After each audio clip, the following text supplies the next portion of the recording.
Welcome, everyone. Hi, Ryan. Hey, how's it going? Good. Thanks for joining me. Oh, my pleasure. So, the reason why I asked you here was, first of Mhm. all, we know that we're always here because I got mad about something I saw. And when I get mad, I what I do is I speak to someone who knows more about it than I do Right, and try to get the correct information out there. as you do. Yeah. Yep. And as I was thinking about who I'd want to talk to about this. It's been evident to me that you have really put in your homework and you have done a lot of not only just research, but also learning the history of the tribes, getting to know them, and you have a lot of respect for it. So I Absolutely. appreciate that. And that's why I reached out to you specifically. Oh, very nice. Very nice. Yeah. I mean, when I first started doing this, I realized that, you're not going to get the true stories unless you go to the source of the true stories. And with the Wendigo and the Skinwalkers, I realized I'm going to have to talk to the tribes. I'm going to have to pick their brains and see what they say about it and start ignoring the YouTubers and the podcasters because they get it all wrong all the time. And it was just like, it's time to talk about the Native American perspective, not the white man perspective. Yeah, and from what I found from looking into Pukwudgies is if you understand the culture it's Hmm. coming from, you understand the stories better Yeah, also. absolutely. Yeah, it adds a lot to the intricate weavings that they have in those stories and why they tell these stories. And you start to realize they're not just precautionary tales, but they're actually serious warnings. Like they really want you to watch out for some of these things, like in the Skinwalkers and the Wendigos cases. It's something that they are afraid of that could come about. So, yeah, you do learn a lot. Yep. And so before anyone freaks out, we've said Skinwalker, we've said Wendigo out loud. Are we gonna Yeah. die? No, no, no, no. What they mean, all right, is when you talk about these entities, okay, we're going to call them entities, not cryptids. And I know this can make a lot of people mad. Fight me on it. But when you talk about them, they want you to show a type of respect. Don't sit there and pay them homage, but also don't insult them because if you insult them, you're provoking them. When you provoke them, that's when they come looking for you. So no, you can talk about it, and it's not going to come at you because you're speaking about it. Speak respectfully, and you'll be okay. I think I either heard it somewhere or read it somewhere with Wendigo specifically. There's something Mhm. about like a cycle and not speaking about them during the summer because they're Mhm. active during the winter. Do you know anything about Right. that? Is there any truth to that? A little bit. But what they actually do say is don't talk about them during the winter time or when winter is approaching, because Winter they consider approaching. the Wendigo a Pwaganok. That's an elemental, a nature spirit, if you will. So when you talk about it as winter approaches, you're kind of giving it the acknowledgement that it needs to build the energy as winter comes. Yeah, that makes a lot of sense. Yeah. Hmm. Yeah, just like, we talk about manifesting things today. Yes. Yeah. Yes, you got to be very careful with that, man. Very, very. I won't even draw these things because I feel like drawing them is essentially the same as manifesting them. Well, drawing them is a whole different story because the images that you see all over the internet aren't really what they look Yes. like. Yes, yeah, the whole stag-headed furry thing with a tail and all that, that's not a Wendigo by any means. So, They're yeah. cool looking, I'll give them that, but Well, yeah, I mean, they're the cooler looking ones, I get it. I get the appeal of them because, they're more marketable. That's really what it boils down to. But the whole stag-headed thing with fur and a tail, that was never in the original depiction at all. That was really a misinterpretation. Somebody drew one picture and they thought, "Oh, it's got antlers." No, it was branches. Algernon Blackwood in his book The Wendigo. He's got sketchings of them. He actually drew it more like a human that had some hair coming off of it. So it was more, I guess, like you could say it was more Bigfoot like in his books. And it did have the branches coming off of its head, but people thought that was a deer's head. And that's kind of where it started. And then people started adding like, Celtic and Nordic lore to it. And then, Hern the Hunter was a big one that they added to that because he wears a deer skull. And it just got so misinterpreted and just snowballed. No pun intended. yeah, and so one of the things that is a little convoluted in my picturing of them is you don't turn into a Wendigo, it's more like a possession type thing, Right. correct? Right, Yes. but you do take on the features. I mean, the longer the possession goes on, the more it takes the shape of a Wendigo. And the best interpretation for anybody curious out there, the best rendition ever was Until Dawn, the video game. That was so accurate. The guys who wrote that game obviously did their research. They deep dove this thing and they got it accurately. But if you want to know about a possible real life Wendigo, look into Swift Runner, a Cree fur trader who murdered and cannibalized his family. And he even said he was Wendigo. That's a really creepy story. Uh, Yes. Oh man, doing the his research into that. yeah, the last son that I would that poor little boy. Yeah, I Yeah. mean, well, there's confessions too. I mean, his father-in-law, Swift Runner's father-in-law, confessed. And what makes it really weird, though, Susie, is the father-in-law is saying how they hunted before they left for the cabin. So, the wife could hunt and the eldest sons could hunt. So they were able to find game. They could find prey. And they killed 2 rabbits before they went to that cabin. So he wasn't starving by any means. They had rabbits. They could have cooked those up. They could have gone out at any time, found something else. Because rabbits are plentiful during wintertime, too. You can find them anywhere, So there's no excuse for that. He said that they couldn't find any food, And so the father-in-law goes on to say how, Swift Runner was acting disturbed. There was something different about him before they left. And, being a tribal member, he did account it to the Wendigo. So I know that there's speculation that his body was like split up and buried in Mm-hmm. different places. It is that because of, if you have this, entity that's Mm-hmm. possessing someone, the person dies. Is it like, the kind of the more like Christian view of a demon where it leaves the vessel type thing, or is that it for it? No, actually, the reason why they did that, and that's actually a mystery. That's another part of Swift Runner's story that's really cool. Is they don't know where his body's buried. They don't know if his tribe took it. They don't know if the settlers at the fort buried it somewhere. They don't know if they cremated it. But since they believed it was Wendigo, they're probably going to let the tribal members have it, and they're going to do what they got to do. The reason why they do that is because they feel that if you don't kill the Wendigo the proper way, it can come back from the dead. That's where Stephen King got his inspiration for Pet Sematary. So they hung him. They hung him at the gallows. And according to the Algonquin tradition, that's not how you kill a Wendigo at all. You have to pierce their heart. You have to melt the ice around their heart. Then you got to use fire, burn the heart, take the ashes and put it in a silver box and bury it in a hollow ground. The white guys didn't do it the right way. So it would only fit logic that his tribal members took the body, chopped it up, and scattered his remains, to every wind there was. Yeah, and it's shady that they say they don't know what happened to the body because, I Mm-hmm. mean, there's pictures of him there, like, they were Yeah. documenting things. Now, let me So, tell you, then it's just like, he "Oops, where'd the body go?" he was acting really sketchy when he was awaiting his trial. He was acting very peculiar, and it was like, it makes you wonder, was there really a Wendigo inside this guy? Because there was a certain guard and he was kind of a stout fellow, a short, rotund guy. And every time he would walk by or he would come check on Swift Runner would kind of eye him up and down. He'd be like, "Oh, you have this much fat on your bones." So he was gauging this guy up as to how much meat he had on his bones. He was going to eat this guard essentially if he had a chance. And that's not normal behavior, not for a guy who's facing the death sentence. No, not at all. Um, what do you make of that, the Greyhound bus Oh, murder? yeah. Well, I've been asked if that's a Wendigo, and, is it possible?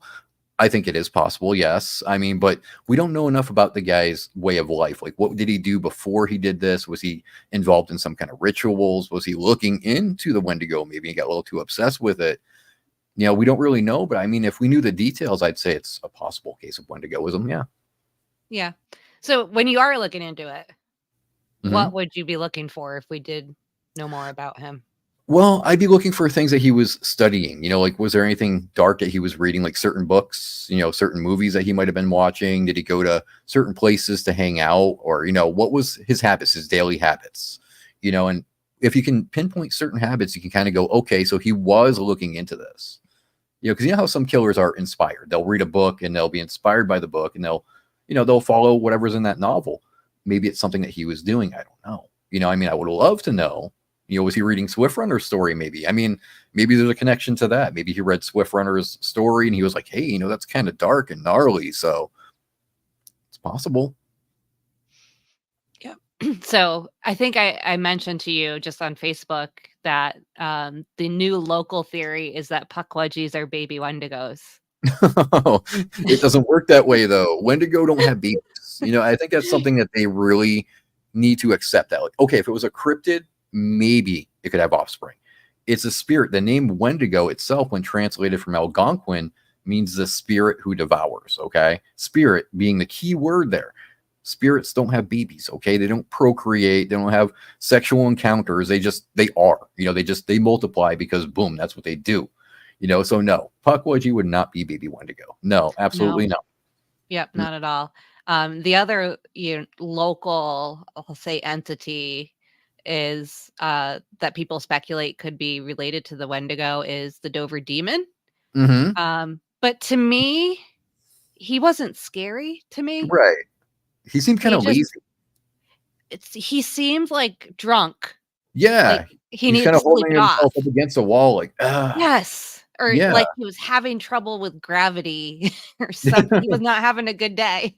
Hey, me too, Dover Demon. Me too. I have that problem sometimes where I just fall down out of nowhere. I'm like, what the hell was that about? But no, I think there is a connection. No, not with Dover Demon itself, but the Pale Crawlers. Okay. Now, the Yep. Pale Crawlers, I think they're a different story from Dover Demon because I like to think that Dover Demon was an alien of sorts. Yeah, I like to think he's a little gray that got dropped off by his buddies. They forgot him, and that's why he disappeared eventually because his buddies remember. And they were like, oh, we got to go pick him up. We left him back in that town. Oh, yeah, we did. So, they swung back through. But pale crawlers, when you look at the description of pale crawlers and you put it alongside the actual depiction of a Wendigo, it's not really too far off. You get the Yeah. pale chalk white skin. You have the sunken black eyes. You have the lack of hair on the body. You got the long arms. You get the, running like an animal, the really vicious behavior. It kind of seems like it kind of parallels Wendigo in a way. Yeah, absolutely does. So Yeah, for sure. maybe one possibility, and I kind of touch on this in my book, is maybe the tribes, they saw these pale crawlers and they were so aggressive and they looked so human that they were like, oh, it's a human that was possessed by Wendigo. So maybe the two are more tied together than we really think. Yeah, absolutely. And there seems to be kind of entities that are more like cousins in Mm-hmm. different areas. Right. Um, do you know anything about the Appalachian region of the country? I don't know too much. No. Because I've heard people in that area call things skinwalkers a lot. Of course they do. Yeah, because everything's a skinwalker. Yeah, right? everything. I mean, a noise out in the wild is a skinwalker. Some lady screaming is a skinwalker. It's just like, no. Yeah. So I do believe that there could be something there. Oh, yeah. But why would it be a skinwalker? Like the Bell Witch, even. I've heard people speculate the Bell Witch was a skinwalker. That's an interesting story. Wow. It is a very interesting story. Where Yeah. does the connection come from, though, as far as the Bell Witch goes with skinwalkers? How does that originate? So to me, I think it was a swing and a miss for sure. Okay. But it was, kind of because she seemed like she could have at one point been human and just got she was evil and got some powers. Okay. Type of thing. So they were just kind of generalizing with that is what they were doing then. Yeah. And Okay. there was some like mimicry she did too a little bit. So I mean, it's not super far out. Like I kind of get where they were coming from. Sure. But very different still. Yeah, Similar, but very different. The Navajo version of the skinwalkers, I mean, they're very precise and very exact in how they become the Yinaralushi, the Yanagloshi. It's a very, very, very exact ceremony and ritual that they go through. And, what people ignore, too, is when you're talking about the Yanagloshi, okay, you've got to talk about the 4 sacred mountains. And with the Navajo, the 4 sacred mountains, there's 2 in Colorado, 1 in Utah, and 1 right here in Arizona. Much to my dismay, so it's a little spooky. But these 4 sacred mountains, they actually think of them as deities on their own. So these 4 sacred mountains are kind of like a godly place. And they provide the sustenance for the Navajo way of life. That means the magic as well. And even the Yanagoshi will go there because the energy is in the land. And I do believe that. I do believe that certain lands can have tremendous power on you.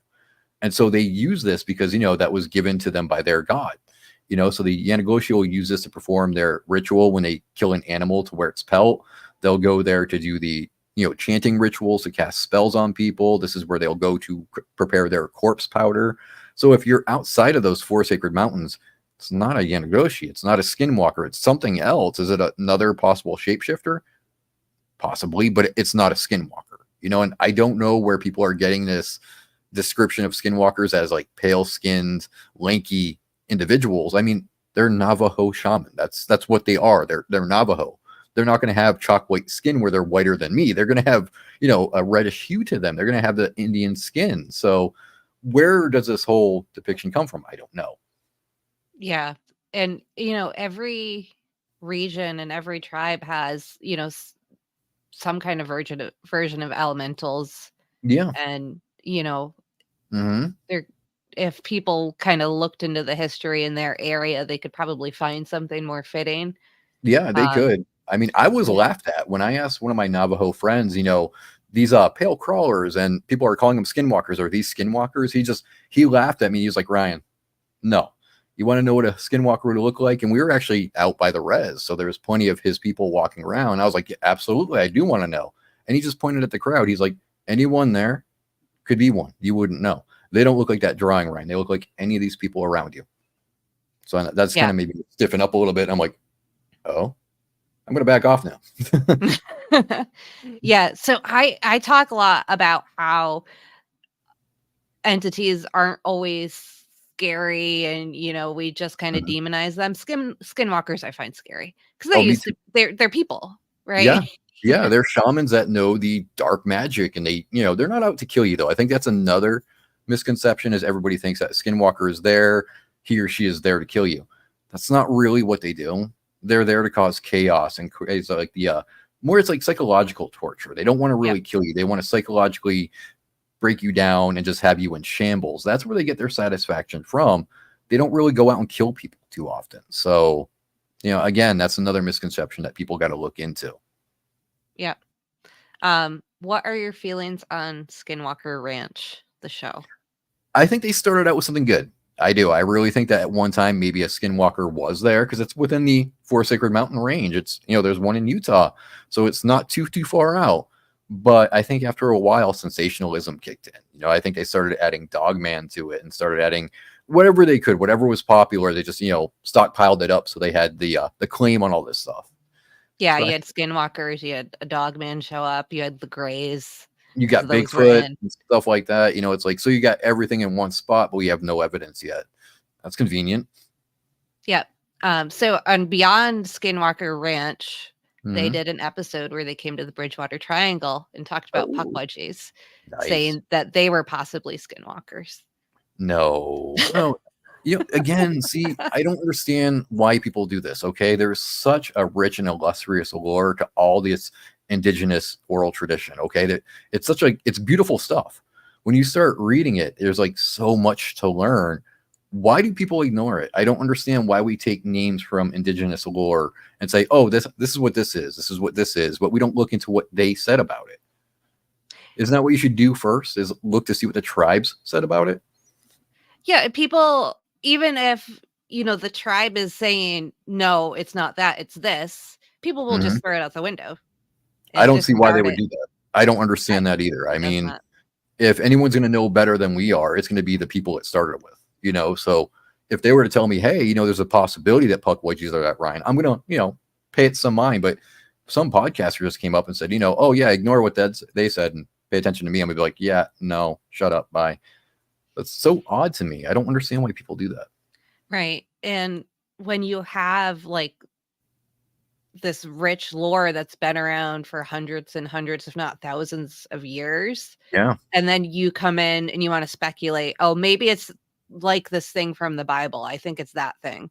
Yeah. And that's they're all Nephilim and they're demons. Mm-hmm. Yeah. Me and Blake from Lost Cryptids Conservatory, we did a show about how people were misinterpreting the native lore. Like the Maximiste. Okay, this is one creature that like everybody's like, oh, it's a Bigfoot. It's a Bigfoot. Now, when you start reading it, Susie, sure, it sounds like it at first. They talk about a giant hairy man, right, who can disappear. He's very supernatural. But then as you literally work your way down his body and you get to the feet, you're like, oh, hold on, because they describe him as having chicken feet, literal bird's Oh. feet. So when you read about the bird's feet, he's got the, the talons, he's got the, 3 toes, and he's even got the yellowish skin on his feet like the birds do. That's when you go, oh, that's not a Bigfoot. And I don't know what that is, but that's not a Bigfoot. People will still argue and say, oh, it is a Bigfoot. They're just misdescribing the feet. And it's like, they're going to know what the feet are, man. They're describing it as That's a bird-like. big disparity. Right. I mean, they're not going to mistake that and be like, oh, it's a Bigfoot with bird feet. That's all it is. No, it's not even a Bigfoot. So it's something that happens a lot. It's very common for people to misconceptualize everything in the lore. Yeah. And the other thing is we have like the European view of death and disease that is much different from the Native American view of death and disease. So we come in and hear about an entity that is, like an elemental or a deity that involves death and disease. They look at it as like a natural thing. Yeah. That they do. needs to happen. And we come in and say, oh, death, it's a demon. Yeah, right. And it's like we classify everything as demonic nowadays. If we don't know what it is, it's a demon. If it looks different, it's a demon. If it sounds different, it's a demon. And I think we got to stop thinking like that. I think we got to step outside of our own little comfort zone, get outside of our own little box, and start looking at the more broader spectrum here, and really get to understand what these entities are about, where they begin, what brings them on, what do they do when they show up? Is it a violent means or what happens? Because we can't classify everything as demonic. It's not fair to do. And it does an injustice to our field. Right. And we even do it to like flesh and blood animals. Like if you look behind me, those are my spiders. Mm-hmm. And a lot of people will say, oh my God, how do you have those? It's so dangerous. And I used to be scared of spiders too. But the more I learned about them, the less scary they became. Right. And now they're just kind of humorous. They're scared of their own food. Well, hey, good for them, because I'm still scared of them. I'm an arachnophobe. So I'm just, that is one fear I don't think I'll ever get over. I watched that damn movie Arachnophobia when I was a kid, and that was it. Ever since then, just afraid of spiders. If I see one, I'm going the other way. I actually enjoy that movie. But why? What? No. I can't do it. I can't watch it. Yeah, those were not tarantulas. I have tarantulas, which they don't make webs, and they're not going to, like dangle down from the ceiling and surprise you. I don't like surprise spiders. Okay. Well, I don't blame you. I don't like spiders either. Well, it's not that I don't like them. I just have a really healthy fear for them. So they got that advantage over me. Good for them. Yep. I lack healthy fear of a lot of things I should have some of. Oh, yeah. Well, you might want to get some healthy fear there. Really. That's all right. I used to be afraid of Pet Sematary. Now I'm starting to watch Pet Sematary more. So, maybe I'll get over my arachnophobic fear too. So we'll see. Yeah. I saw a post that you made on Facebook the other day about, what was his name? The Judd? Old guy. Yeah, Judd. Mm-hmm. So can you explain your theory on how that relates to Wendigos? Yeah, so in the novelization, it wasn't so dominant in the movie for some reason. I don't know why they excluded it.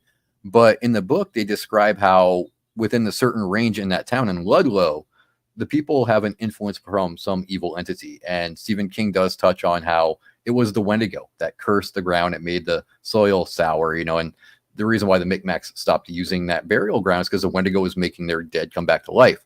So Judd, in the book, he has a very strong connection to that. Not just the Timmy Peterman story, but throughout the years, he saw people using cemetery. And he kind of recognized that there was something pushing him to do certain things. Like when Church was killed in the movie, he felt compelled to tell Lewis, hey, we can go up here.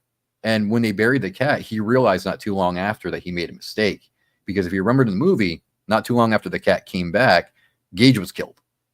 So Judd felt that the evil power that was influencing him to encourage Lewis to use the burial ground had then taken Gage's life. So in a way, Judd was a vessel for the Wendigo. He was actually subconsciously acting on the Wendigo's behalf, saying, hey, we'll bury your cat. I'll introduce you to this power and I'll pass the curse on to you. So Judd was kind of a bad guy. Yeah, not great. Mm-hmm. But was he a bad guy, or was he being controlled by something? I think he could have broken the hold. I think maybe he should have helped, dispose of Church when the cat came back. And he really should have done more to prevent Lewis from burying his son, because he knew what he was going to do. I don't know if you remember the movie very well, but when they're sitting in the kitchen that night, he's actually telling Lewis, I know what you're thinking. Don't you do it. And that's kind of where it ended. He should have been like, no. I'm going to stay with you to make sure you don't do this. Because, I think Judd knew, because the Wendigo was telling him, the baby boy is going to be mine next. And he just didn't do much to stop him. Yeah, absolutely. And I think it was in Chad Lewis's book, he talks about like trying to, I'm going to use the word exorcism because that's the word I have for it. Mm-hmm. But, performing ceremonies to try to, expel a Wendigo from somebody. Yes, Jack Fiddler was really well known for doing that. And according to his life story, he has killed 13 Wendigos. And what's even more interesting is his sons actually picked up where he left off, and it was something his grandfather did before Jack Fiddler did it. And his exorcisms were brutal. Like, he would literally beat this person almost to death. And that was his way of exorcising the Wendigo. And this is how serious, that shows how serious they took this. Like, it could be a woman, and this guy was still coming in and just beating the living snot out of her. Hey, Ashley, glad you made it. But yeah, I mean, he did this to 13 different people, and he had to suffer the white man's law. Unfortunately, they saw this as murder, which I don't think was really fair, because they weren't there to see what these people were doing. I mean, were they potentially acting insane that could lead to the belief of a Wendigo? Maybe they were. I mean, Jack Fiddler is not going to just kill an innocent person because they're acting a little off. There had to be reasons why he did it. Okay. So for each victim, there had to be good reason why he was doing this. And for him to just get killed the way he did, to get executed for murder, it's like, really? That doesn't seem very fair. Right. Yeah, I don't think that the right people made the decision on what to do about that. Yeah. Sure. I mean, same thing with Swift Runner. I mean, they held him in a white man's court, and they didn't really look into the possible causes for this. But when you read the confession from his father-in-law, like I said, it's really disturbing, because you find out that Swift Runner was having nightmares. And at first they seemed kind of innocent because he was dreaming about owls and porcupines, right? But to us, that seems harmless. Porcupines are right. a bad sign, right? Right. Well, they, to a white person, that probably seems like, oh, it's just animals, right? To the Algonquin and the Cree, no, it's not just animals. Those are representatives of the Wendigo.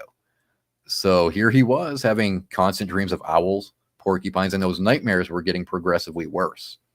He actually started seeing the Wendigo in his dreams. He started hearing its voice, hearing its cry, and nobody did anything about it. He was like talking to people and telling them that this was happening. Yeah, they assumed he was drunk and he was telling a tall tale. But it's like, well, why didn't anybody go to his elders and say, hey, this guy over here, he's talking about the Wendigo? Right. Maybe it could have been prevented. Or even if you don't actually think it's a Wendigo, he needed help with something, obviously. Yeah, and you get different stories, though. When you look into his whole backstory, you'll get the story that he was a really nice guy and everybody really liked him. He was well loved. And then you get the stories that, like, when he was drunk, he was extremely violent. So you get two different stories that don't quite blend together. But he wasn't drunk when he killed his family, though. That's the thing, is like, people could say, oh, he just got really intoxicated. No, he wasn't drunk at all. He was very much sober when he came back to the fort, and he started telling people about, yeah, we were starving, and, I had to do what I had to do. And the people around him were noticing he wasn't any skinnier. He didn't look like he was going hungry. In fact, he looked like he had gained weight. And then once he did start drinking, though, he started telling details of what happened to certain family members. And that's when the constables came in and said, okay, we're going to go look at this. And they brought him back to the fort. And when they got to that fort, they found, smears of human fat all along the wall. They found blood. They found that the skulls, he had cracked the skulls open to get to the brains. He had broken the femurs open and sucked out the marrow. And they said he was acting very off. Like he was asking them weird questions like, oh, did you walk in a straight line? Instead of just walking like normal humans, they were like, why is he so worried if I'm moving in a straight line? So he was very weird. He would have to move straight line and he'd move in another straight line facing this way. So he was kind of zigzagging. So to them, that was very odd. There was something off about him that day. Yeah. And like, I know he gave a lot of detail. Like, he pointed to a pile of bones and said, "That's my wife," Yeah. Oh, and he didn't things just like point that. to those. He didn't just point to those pile of bones. What he did is he walked over very nonchalantly. He slid his fingers through the eye sockets and he held the skulls up and he kind of waggled them like he was showing off playfully. And he was like, oh, this was my wife and this was my son. And he even told them how he dangled his infant son from a pole with a rope, and he pulled on the infant's legs to make it scream and suffocate even quicker. And You that can't right claim there. you're starving at that point. No, right there. That's like, that has nothing to do with starvation. You were just being a very brutal killer, is what you were doing. So you look into that whole story and you're kind of left to wonder what made him do that. What made him just turn on his family like that? Yeah. And it's not like we don't have family annihilators now, Right. but that one, it was, there was a lead up to it. Yeah. Yeah. And when you read the Another, like, backstory of like, yeah, when Chris you read like Watts, he how just he kind of was with the snapped. family, though, like the father-in-law said that he was a loving husband and he was a loving father. So, when you read his past, he was a good man. He was a good father, good husband. He was a provider, never lifted an angry hand. So you're kind of like, well, what happened? What was the snap? What was the mental break here? So there had to be some kind of influence, and maybe he just really did believe in his dreams, in those nightmares where he was hearing what he thought was the Wendigo. Is there any kind of indication? Because, generally, from what I've heard, somebody can like curse you with the Wendigo kind Mhm. of, or you can kind of bring it on yourself by things that you're doing. Ah, Um, I'm glad you mentioned any that. So, okay. So everybody likes to say that what brings on a Wendigo is just cannibalism. Okay. That's true to an extent, but that's just the most popular way. A shaman can indeed curse somebody to become a Wendigo. There's a story, Chad Lewis spoke about it too in his book, about how there was a shaman trying to court a daughter from a well to do family. Okay. And the father went to the shaman and told him basically, stay away from my daughter. You're not good enough for her. Okay. So the shaman, he felt really rejected and he knew that the family had a baby recently. So in revenge, he cast a spell, he cast a curse. And so the woman he was trying to court one day, she was cleaning house, and she had noticed that the day was getting late and her mother and her youngest sibling hadn't come down from the bedroom yet. So she walked up to the bedroom and her mom's still in bed. It looked like her mom was asleep. And she noticed there was movement under the covers right among mom's breasts. When she pulled the cover back, the baby was there. The baby had eaten away at the mother's chest. So this innocent baby had been the bearer of the curse from the shaman to become a Wendigo. that one's disturbing. The baby. It Yeah. is. No, thank you. I mean, that's where Stephen King got his inspiration for a lot of stuff too, is, historical stories like that. So, Yeah, I never realized that Stephen King. I mean, it makes sense now that I think about it. mhm. But yeah, a lot of his like even Pennywise could seem a little bit elemental-ish Yeah. if you think about it, for Oh, yeah. sure. Yeah. He's a big fan of the indigenous lore. He really is. So he did his research. You can tell he kind of flopped on some parts with the Wendigo, but did pretty good so far. Yeah. Yeah, absolutely. Um, there was one other thing, if we could go back to Skinwalkers for a second. Sure. Absolutely. The way you become a Skinwalker is pretty brutal from what I understand. Yes. And Yes. I'm not So, even sure what, like, the popular belief is on that anymore, because you never hear people talk about that. It's just, this thing that pops up all of a sudden. No one ever talks about right. where they come from. Well, I think the popular belief is they just like, that they can wear an animal's pelt and that's it. That's how they become a skinwalker. But that's not even close to what the Navajo people say. What the Dene and the Navajo say is it's a very barbaric ritual where the person who chooses to become this Yinararushi, the Yanagroshi, will choose a family member that he or she loves very much. So it could be a husband, wife, brother, sister. They'll take them out into the darkest night and they'll murder them brutally. They'll murder them in the like most disgusting way possible. And that's kind of their initiation. That's like what they have to do to enter the circle for the skinwalkers. And then from there, they got to go and invade, the cemeteries. They got to take the cemeteries. They got to dig up the graves. They got to take and flay skin from the dead people there. And they take the bones and they'll grind them and they'll blend them together to make that corpse powder. And, so from there, they got to go join their coven or whatever you want to call it. And they do their chants for days, weeks, sometimes even months. And that's how they get their whole power. So it's not like they just decide, I'm going to become a skinwalker, and they just put on, a wolf's pelt and bada bing, bada boom. They got to murder a family member. And it's, it's a barbaric, violent death. They do the most insane and violent things to them to make sure they suffer before they die. So it's not like in True Blood where her mother died in childbirth and that turned her No. into No, it's an active thing. I mean, imagine doing that. Like, say you wanted to become one, so you'd have to choose someone that you love very much. You'd have to take that person out and kill them and have no regret for that. I mean, ouch. Yeah. I mean, what would make you want those powers that badly? The greed for power. I mean, it's human nature in a way. When you learn there's some way that you can outdo certain things, like you can bring stuff for yourself. It's more about greed. It's like, because you can learn these magic powers and you can bring stuff your way. You can get stuff that you want and nobody can really stand against you. So you kind of feel invincible and, you do what you got to do. It's just, It's human nature, really. It's almost like the Jedi and Sith. That's what I compare it to. It's a geeky reference, but if you think about the Jedi, that could be the normal shaman. They do good. They heal the people. They protect the people. Then you got the Sith, and that would be the skinwalkers who do whatever they can to hurt the people just for themselves. Can you explain the 5-generation thing to me? Is that just like that's not really a common belief. Down? Okay. So what usually happens in the 5 generations, what they mean is if a skinwalker were to choose to curse you, okay, that you're going to suffer for 5 generations, which means you would suffer, your kids would suffer, your kids' kids would suffer, so forth and so on. It would go on down the line. That's what they mean by that. Okay. But that's not a widely held belief. No. That's why they tell you not to tamper with them, because, when you upset one, it's not going to be just come upset with you. It's going to curse you, and it's going to curse your siblings, your bloodline. So that's why they tell you don't ever offend one. Don't do whatever you have to do to not get its attention. Or if you can, you kill it. So. And so because they are humans, do you just kill them in the same way as a human? You could. They do say that, a silver bullet to the neck. For some reason, they're very specific about that. It's the neck where you got to shoot them. Or if you want to take away their power, it's finding out their real name.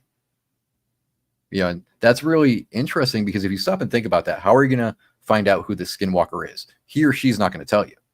Right. Okay. So trying to find their real name, while you're doing that, they're messing with you all kinds. Psychologically, they're breaking you down. They're going to do what they can to distract you and disorientate you. So how do you even find who they are?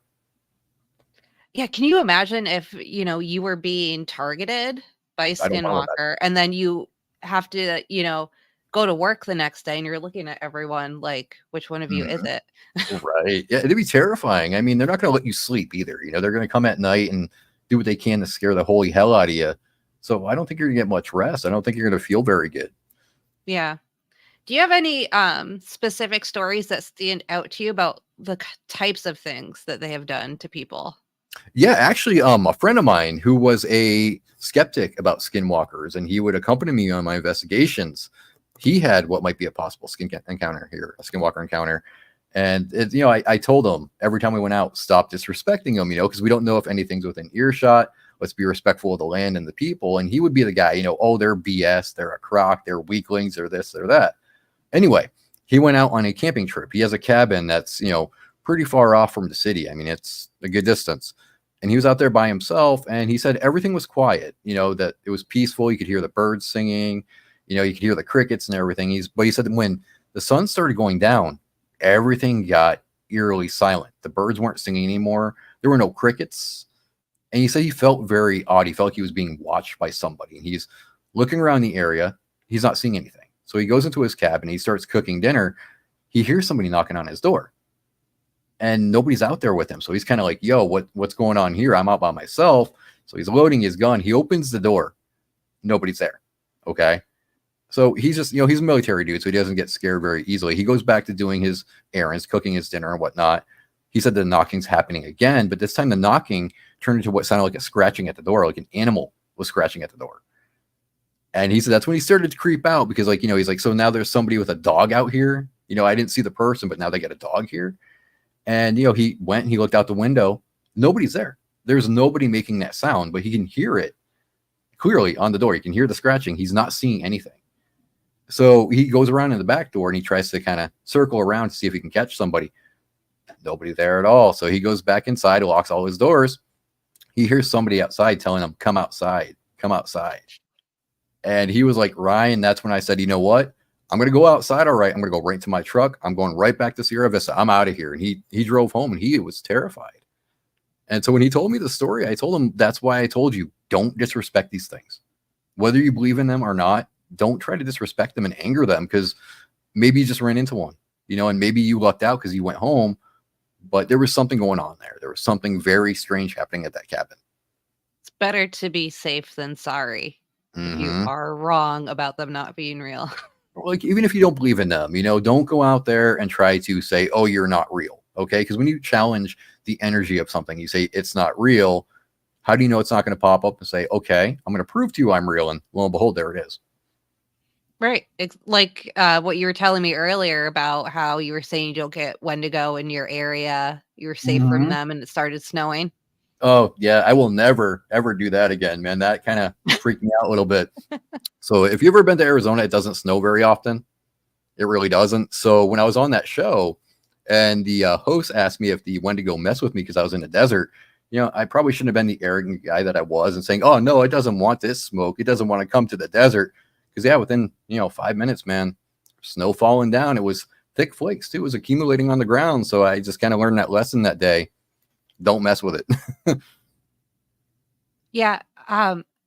So a little while back, I actually went and looked up like Wendigo territory maps online. All of them are different. Yeah. So, I'm far enough north. I'm like 5 hours from Canada, maybe 6. So I would just assume I'm not safe for sure. Probably not. I mean, you get really brutal winters too. So back east, I know you guys get a lot of snow because I used to live there. So I know we get a lot of snow. But yeah, I'd be careful. If I were you, I'd definitely be careful. Yeah. Yeah, I'm not going to take my chances. I mean, if you want to risk it and, you want to prove the Wendigo is real, that'd be great. Just send me really good photos that are clear of the Wendigo so I can be like, oh, cool. She's not around anymore. So I use the photos. I can barely get a picture of my cat that's clear. So, Fair enough. Fair enough.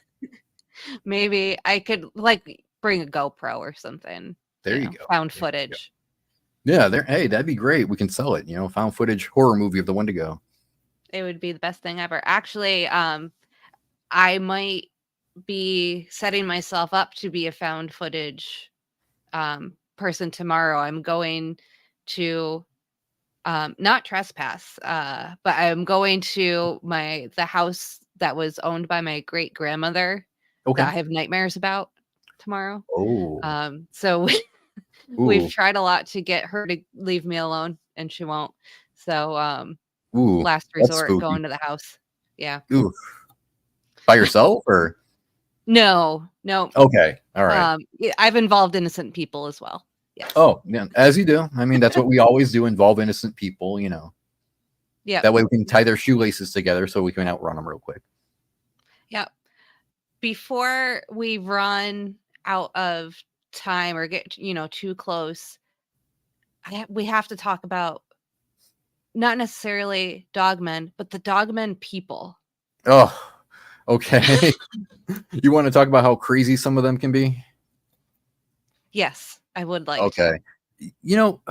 the dogman thing, it's something that I've actually gotten burned out on, and it's really strange that I'm burned out on it because I had an encounter with what I thought was a dogman.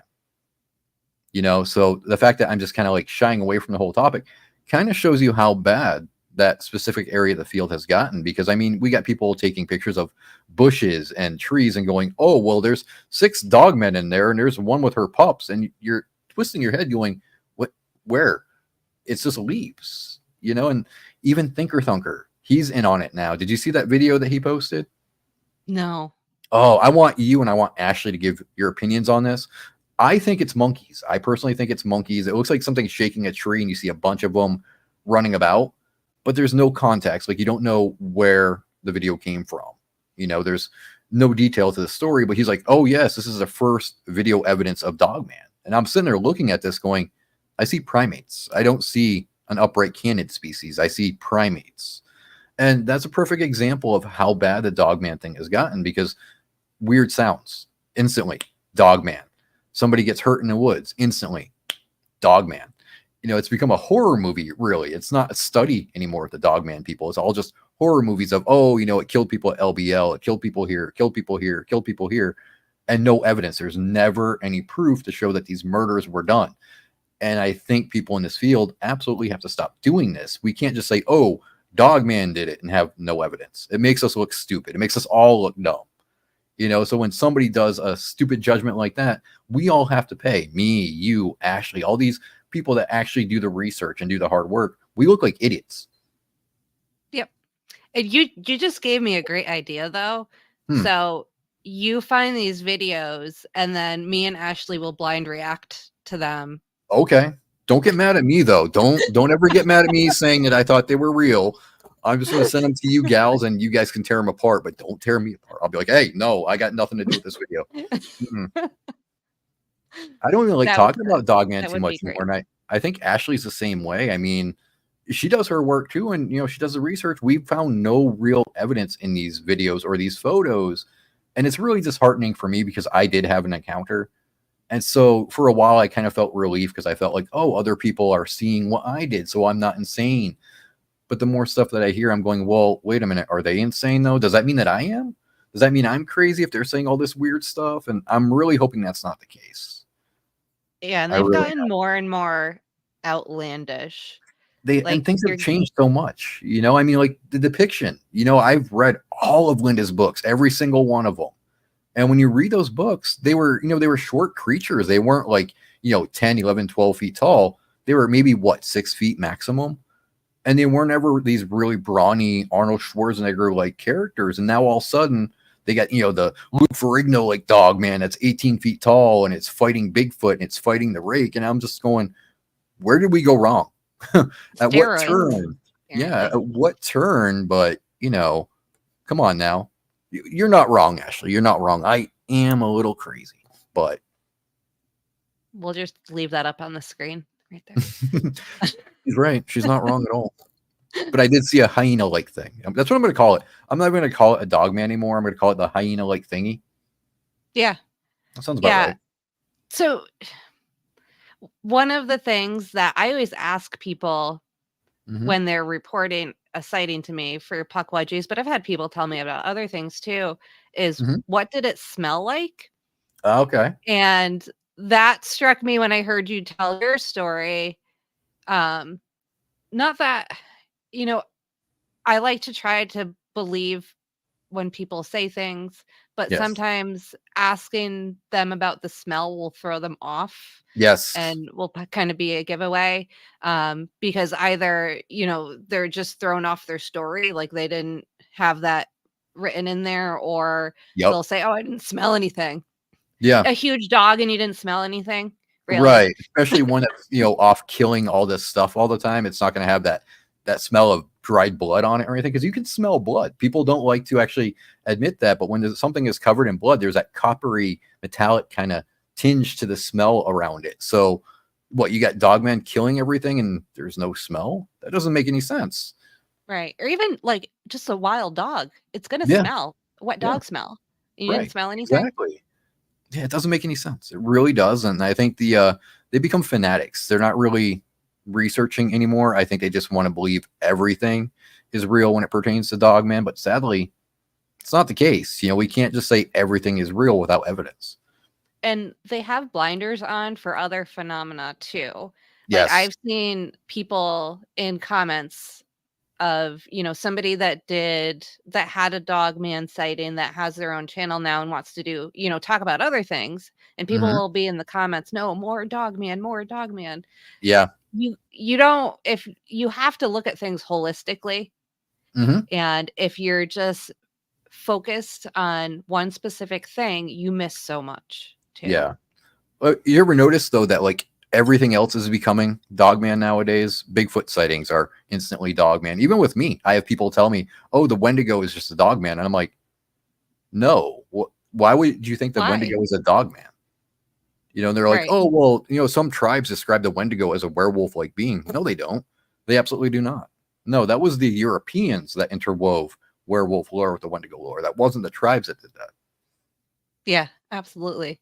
Hmm. Yeah, we have the same thing in Poor with little people. skinwalkers. Uh-oh, Ashley, careful now.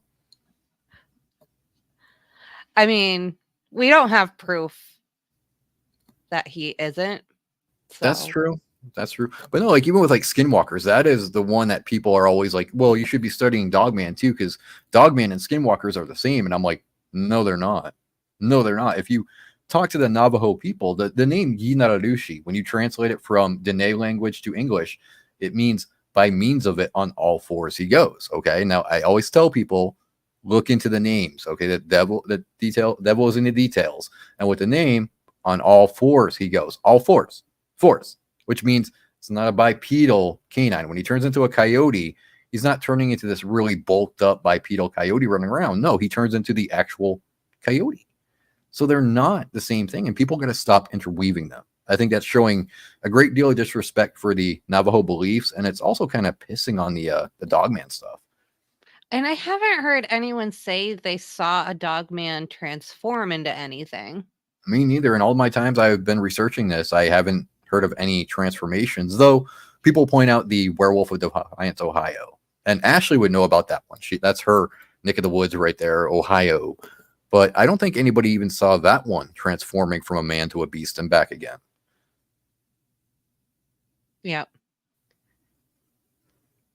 Yeah, So and that the land between the lakes thing, that annoys me too. yeah, Somebody said that they saw it.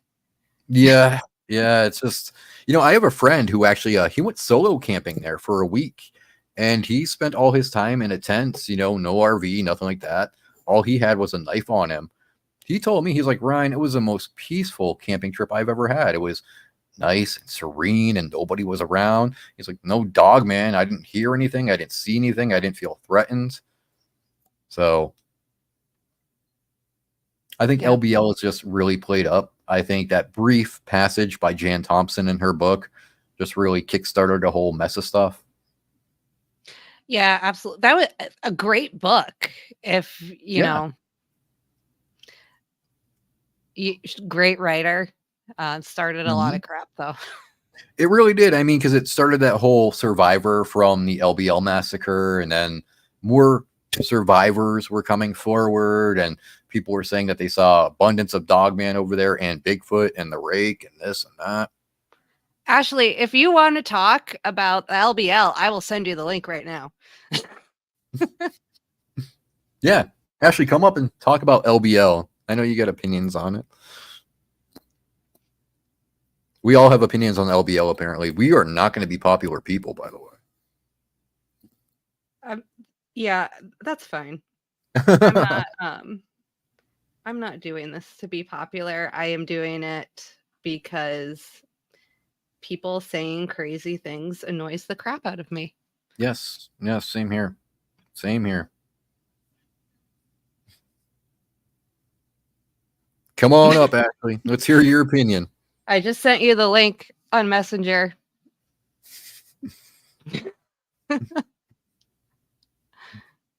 She's fixing to go crazy on this, I think. She said don't get me started, but we'll get her started. That's fine. Oh yeah, we're But gonna rev that engine up.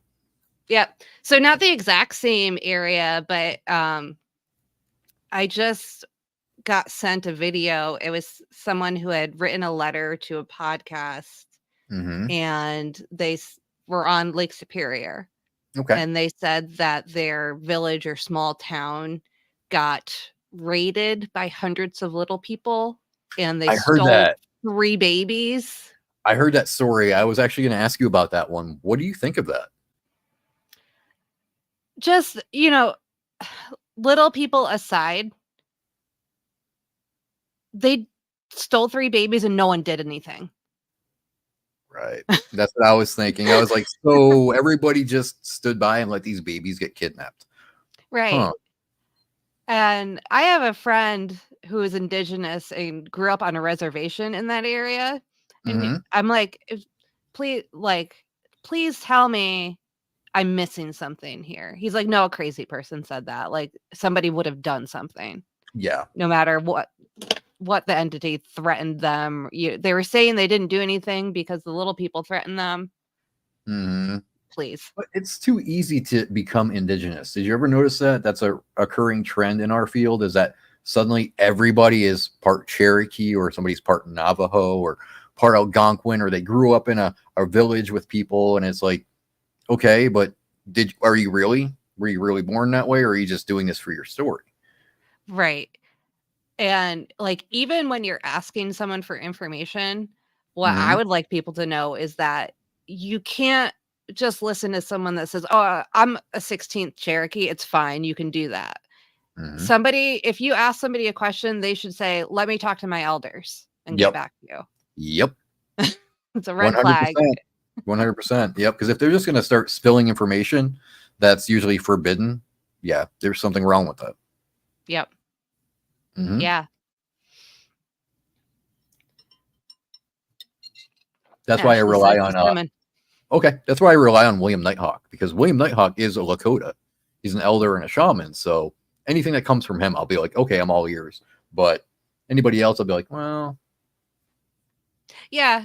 Someone asked me recently, like, why aren't there any Wampanoag people talking about Pukwudgies? Because right, they don't want to deal with people, right, really, right, right. That's because like, people have them. disrespected Yep, that's them. like them talking about Wendigo and Skinwalkers. Like they don't want to do it because so many disrespect the actual belief. So, Yeah, yeah, mhm. yep. Um, the the Pukwudgies or Nephilim thing is still like a fresh wound for me. Oh, Um, I bet that's so odd. yeah. I just blocked someone for I had, made a post, picture of a Pukwudgie. It says, these are not demons, these are not yada yada yada. He took Mhm. that picture and posted it in a group with a poem about how Pukwudgies are demons. And like, eh, you know, Wendigos are scary, Mhm. Skinwalkers are scary. Pukwudgies are not scary. They'll Yeah, like no, tie your shoes together. Like, right. They're they're mischievous. not They're not deadly, but they're mischievous. right. So why we would call them demons, I have no idea whatsoever. That's another problem in our field, is everybody quantifies everything else as one thing because we don't understand it yet. And it's just, to me, that's just dogmatic and narrow minded. That shows you don't want to learn. You will not step outside your comfort zone, and you just want to speak like and a lot of Right. people, it's just like, you shouldn't even speak. You don't know what you're talking about, so be quiet. Yeah. And people don't like when I say I don't know something. Hmm. Like, there's different little people stories in the Bridgewater Triangle that have Right. different descriptions. I'm like, I don't know if they're the same thing or not. I don't Yeah. know. Well, I mean, we all have to admit that we don't know sometimes. So, and hi, Right. Ashley. Hi, Ashley. Hi, hello, hello, hi. I So don't know we wanted to get if you you want wound people to up get about mad, that's fine. Let this her is rip, why Ashley. this is why I made a separate channel by myself, so I wouldn't have to drag anyone else in unwillingly if I made people mad. So I'm not here for money. I don't care about followers. There you So go. feel free to piss anyone off that you would like. Uh-oh. Go get him, Ashley. Well, the Jan Thompson story didn't happen. So therefore, the massacre at LBL didn't happen. And the reason why we know this, so Jan, um, she's a great story writer. I can tell you that. Like you mentioned, it's a great book. It's fun to read. She goes into massive amounts of details about the land between the lakes and kind of its history. But one keynote that she had left out from all of this was the exact date that this all allegedly happened. So, as the story goes, she is at the time working at a gas station. A couple of police officers come in and they give her this story of these bodies that they found in a very horrific manner. And she doesn't mention anything at all about canine entities until she gets to the very end of explaining how these bodies were found and how traumatized the police officers are. Um, and it only came out later on while she's telling the story that the police officers had come back in later to the gas station and told her that they found some type of weird canine hybrid DNA on the bodies. And uh, or at least the remains of the bodies. And that's how she's kind of made this tie. It's DNA testing wasn't used in forensics until the 1960s or so. And allegedly the story happened in the 1980s. It just wasn't a technology we even had at the time. And genome testing, picking apart a DNA like that, that's not it. That definitely wasn't a thing yet. It was still in its Oh. very early infancy. Uh-oh, my back. Yeah. Oh, she disappeared on Okay. us. Oh. It's the dogman people trying to silence me. We made him angry, Ashley. Uh-oh. Oh no, what are we gonna do? I think I'm back now, so it's okay. But yeah, it just didn't exist. I mean, that part of the story is completely made up. I mean, not to mention just how fantastical it is that this huge cover up happened and the police go and run to the girl at the local gas station. When you work at the gas station, you literally do talk to everybody. Like, that's the worst person to tell your secrets to. Pretty They're gonna much. tell everybody else. Yeah, they're gonna play that game of telephone, telegraph, tell a friend.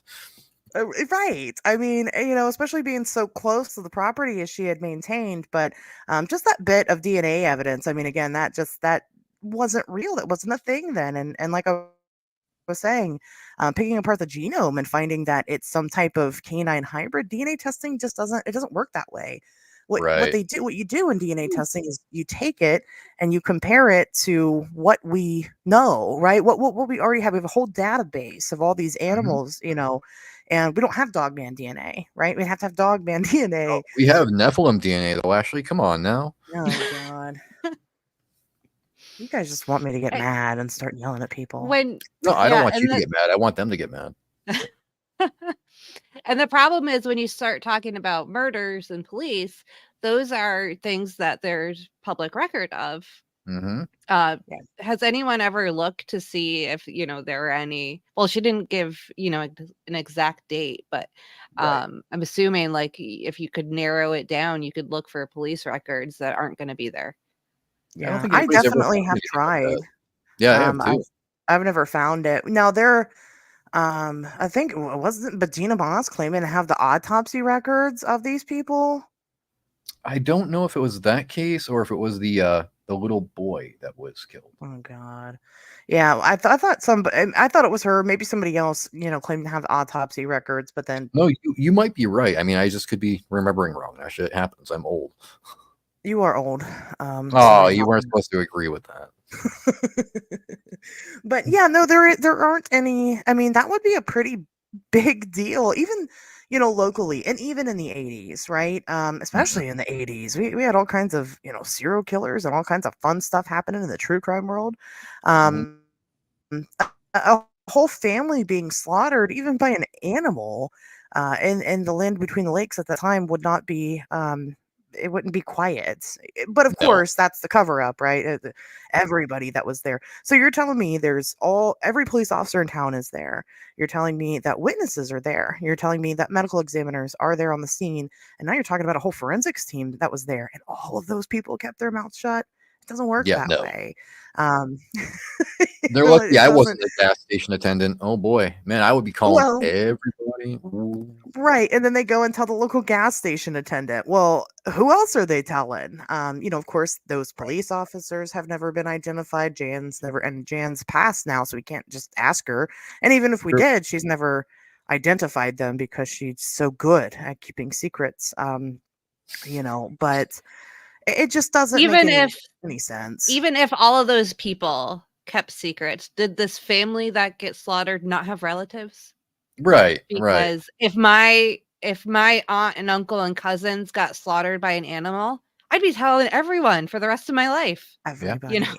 Well, And then the survivor. You gonna talk about the survivor, Ashley? Well, that's what I was gonna say. The caveat to that: did they have relatives? They did. Allegedly, those relatives are Amish, and the whole family now is Amish, according to the. Some guy came forward and claimed that he was there. He was the only survivor of the situation. But then, of course, goes on to not provide names, right? Not provide dates, not provide those very specific things that are so easy, such easy details to give out there. He can say that there were 3 dog men that attacked him. Well, why is it going to take 3 dog men anyway? Really, it only takes one. Right. But, then of course that quote unquote witness has been caught getting upset with people because he wants money for his story and he's not making any, and things like other shady practices. And it just, again, doesn't make a whole lot of sense. And what's unfortunate, it's not just the dog man people. It's a lot of people in the community in general. They Yeah. they really don't understand how basic practices work. So like they don't understand a crime scene. They don't understand a crime scene investigation. They don't understand death and what that looks like and how we process and things like that. But then go on to tell these like fantastic stories, and because their audience largely doesn't understand these things, they're able to take advantage of that lack of knowledge and just keep it going, which is very sad. It's very sad. Well, We need more professionals. To be fair, Ashley, a lot of them don't even know the definition of cryptid. So That's very true.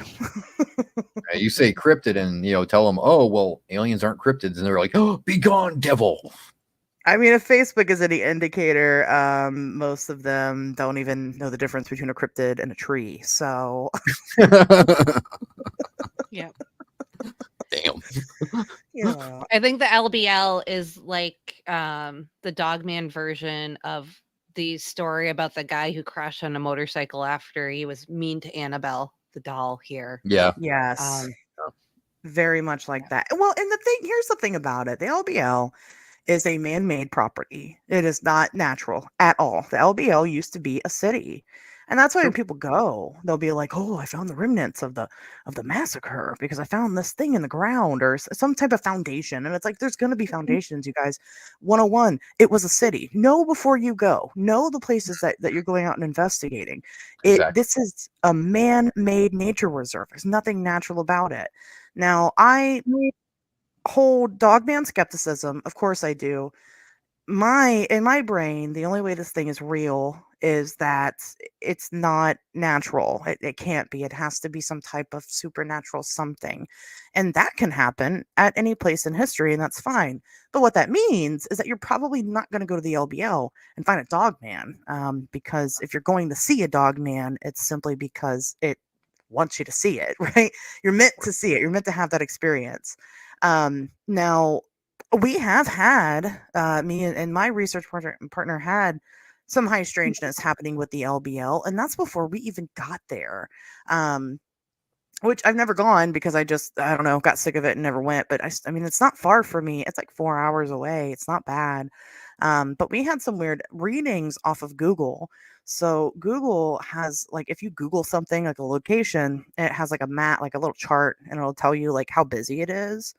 Mhm. And for whatever reason, every time we would Google it, and it was like right after midnight in both instances. It's happened twice. It said it was like popping off, like it's super busy at midnight at the LBL. Hmm. And that didn't really make a lot of sense. Yeah, super weird. So we had to go through and find out. Well, Google Analytics. Well, how do they know? How do they know that something weird? That it's busy, right, in a certain place at a certain time? And we look into, it's actually just cell phone towers. So cell phone towers in the area gather your information that shows how many people are in any given area. And so to me, that definitely speaks an element of like true high strangeness, interference with electronics. It's not that there's a bunch of people partying in the LBL at midnight. It's, to me, indicates maybe some, like I said, electrical interference. So I do think it could be a weird place. I don't know if that's because we've placed so much importance on it being strange, but I don't think there's any dogman dens at the Land Between the Lakes. So Oh boy, you're gonna have some people coming at you now, Ashley. Uh-oh. they always do for something or the other. It's fine. I hear him picking up the torches and pitchforks already. Uh-oh. Super unpopular for being logical. That's terrible. I know, Yes, right? I just got called a UFO nut because I said that the Bridgewater Triangle isn't caused by a Native American curse. I don't know what that has to do with the UFOs. I don't speak about UFOs very much. So that was a little bit out of left field. But yeah, How dare you? and I Right? know. Terrible. Oh, such bad people. Bad people. I know, I get called all kinds of it's these most people, not most people, but there is a good portion in the community that they don't want science. They don't want to make a discovery. They just want the scary story element of it. Yep. And that's Yeah. unfortunate, but it is what it is. And Tobias Whalen, co-host my show, he does this great analogy about comparing the paranormal to wrestling. There's wrestling like you see on TV, the fun, play, basically the theatrics, and then there's like Olympic sport wrestling. And I think it's a great comparison, and I think that's, he's spot on with it. You've got people that are in this for the entertainment, and then you've got people that are in this because they truly, maybe experience something strange. They want to get to the bottom of it. And it's sad. It's sad because it's the entertainment folks who always kind of overshadow everything else because we're not sexy Yep. enough. I don't know. Speak for yourself. No, just fine. It's funny because so a popular dogman guy announced to a bunch of people that I was doing a project with him, which I had never agreed to or talked to him about. And the feeling I got from it was that he just wanted a woman on the show to get views, was what it came off to me. But I think he, didn't realize that people talk, and I wouldn't find out that he had just stolen money from my friend. So Oh, I know who you're talking about. yeah. I don't know who it is. Ryan will have to tell me. Yeah, I'll definitely tell you later. I know who it Yeah. is. Yeah, Ryan, you can tell that story at your discretion to who you feel should hear it. Do I Okay. know who it is already, Ryan? You might have a good idea. Oh, okay. All right. Yeah. Geez, these people. Yeah, they love to grift. They're into that, and you're right. They do stupid stuff like try to use women, try to use young, pretty women as ways to draw in their audience because. Yep. They're not dumb, right? It's not that they're stupid. It's just that they intentionally have a goal, and they are actually tend to be really good at making that happen. Again, they tend to be super popular, have really big platforms, and they don't deserve them. True. And everything's sensationalized to be scary. Yep. And go be a horror writer or sci-fi. Right. You don't have to, I would like them more if they did that, At least you're being honest, if you're telling people, oh, I just tell stories, at least we can go, oh, well, you're being honest about your stories. Good for you. But it'll never happen though. If people did that, I'd actually watch their content because you're being, I get pissed off and I can't watch, but some stories are good if you preface that it's a story. Yeah, absolutely. I know I really don't watch a lot of content because I don't want to have to dig and research your content. I mean, and there are many people out here that make really great stuff, and they're just again, very underrated and just not pushed. But I'm so overwhelmed with the amount of content and having to sift through like who's good and who's not that I'm just like, I'm not doing it anymore. Sorry. Yeah, same here. Same here. It's very exhausting trying to figure that out. Now, the good thing is that the thing about it is that people will come into the community every single day, and they'll come in and they'll learn. The people that want to learn will find out that who they're listening to or who they're supporting eventually is grifting them. Yeah. They will eventually be able to use common sense tactics, and they'll reach out to other researchers and they'll find conflicting stories and whatnot. And those people that are serious about it are then going to turn around and be serious about it. So that is how we tend to get our serious researchers. I know when I started off, there were plenty of people that I loved back then that I don't now, right? That I've learned about. And don't meet your heroes in this community is more true than ever, and it sucks, but it's definitely a breeding ground for some really awesome people that we absolutely need. And I think it's growing. I think more and more people want the truth, especially with like the UAP disclosure stuff. More and more people are actually getting serious about these topics. It's just slow. It's slow going. Yeah.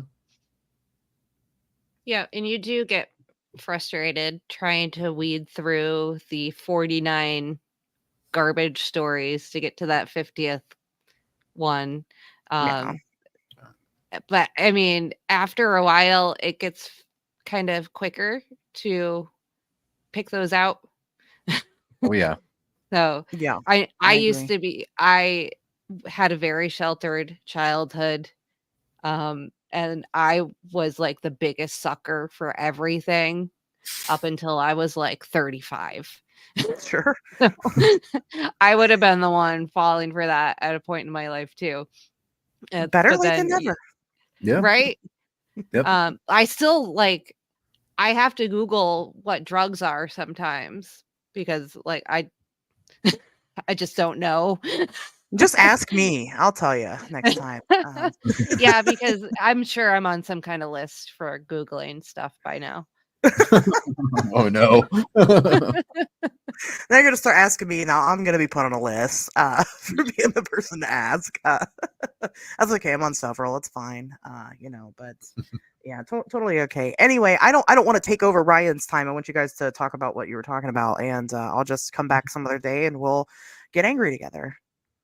Well, Absolutely.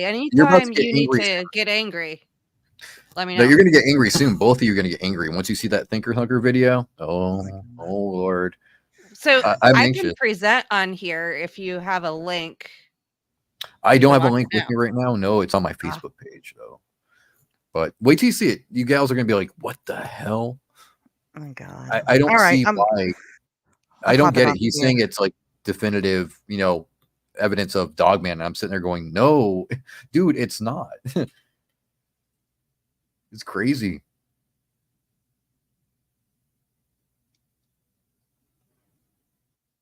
Oh, and Ashley took oh. off, huh? Yes, she did apparently. Okay. Yeah, I'm anxious for you So guys to see that. So definitely let me know what you think. yeah, I'll definitely let you know what I think about that. Yeah, so I watched it and I'm just sitting there going, "Come on, Thinker Thunker, you can do better than this. You gotta do better than this, man." I mean, you see the long tails and everything, and I'm just looking at it going, what is Dogman about this? And it's perfectly fine to say I saw something weird. I don't know what it is, but it's weird. Hmm. You don't Right. have to call it a name if you don't Right. know. Right. Yeah. Exactly. Exactly. Yeah, and I think we were saying this before. You don't have to know everything. It's okay to not know something or Yeah. to, have to figure it out. And people just want to be experts in Right. something. What actually shows how smart you are when you can admit that you don't know. That actually shows that you're a very smart person who's willing to learn. So don't let your pride get in your way. Yeah, there is a lot of pride out there for sure. And Oh not yeah. just, paranormal. Like I had this weird hand thing going on that was a weird kind of eczema that was really bad. And like every time I post something about it, someone comes in, like someone today told me I had ringworm. I'm like, bro. Very confidently said that too. I'm like, I already know what it is. I'm just complaining about it. Right. They assume you don't know what you're talking about. That's what the thing is. Right. Yeah. Yeah. But that's all over the place too. And Yeah. and the internet's full of it too. Like you ask advice for something and then people will tell you like the most horrible thing. Like I had spilled something on a rabbit skin I had and had asked like, what do I do with it? And someone was like, oh, use Dawn dish soap and then rinse it. I'm like, you can't get it wet. No, you're not going to get it wet at all. That's why I'm asking for advice, because you can't just wash it with soap and water. Like, people are so weird. Oh boy. Yeah. This is derailed into just me complaining about everything. That's okay. That's what we were doing. We were having fun with it. Yeah. So yeah. Do you have any last jabs you want to get in on anything? Anyone? Nah, I think I'm gonna like reel back my jabs for now. I think I caused enough trouble with you ladies today. I can already hear them picking up the pitchforks and lighting those torches in the background, so I think we're gonna be in some trouble.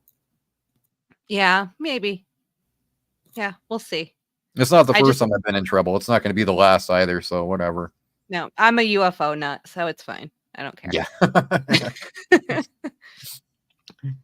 Well, this tea time with Susie and Ryan, yes. And thank you for coming to have some tea with us, Ashley. It was a pleasure. Welcome back anytime. But this actually has been a pleasure. I had so much fun. Now it's almost my bedtime and I'm all wound up, but it's also Friday, so that's fine. There you go. Awesome. Thank you very much. Open invitation. Anytime you want to come back and complain about things, you're more than welcome. All right, I'll definitely do that. Yeah, absolutely. And thank you so much. Oh, my pleasure. Do you want to? Thanks for having me on. If anyone wants to send you hate mail, where do you want them to direct it to? Oh, they can just shut up. No, I'm kidding. You can get a hold of me at facebook.com, or you can get me on Twitter or Instagram. Just look up Ryan Paul Tremblay, or just look up the Wendigo guy, as it says on the screen right there. So, if you want to send me, hate mail, threats, whatever, I'll respond to you. I'll be nice to you. I promise. I'm not a mean guy most of the time, but yeah, hit me up. All right. And everyone knows, in the comments, you can leave your hate mail for me. That's because we're here already.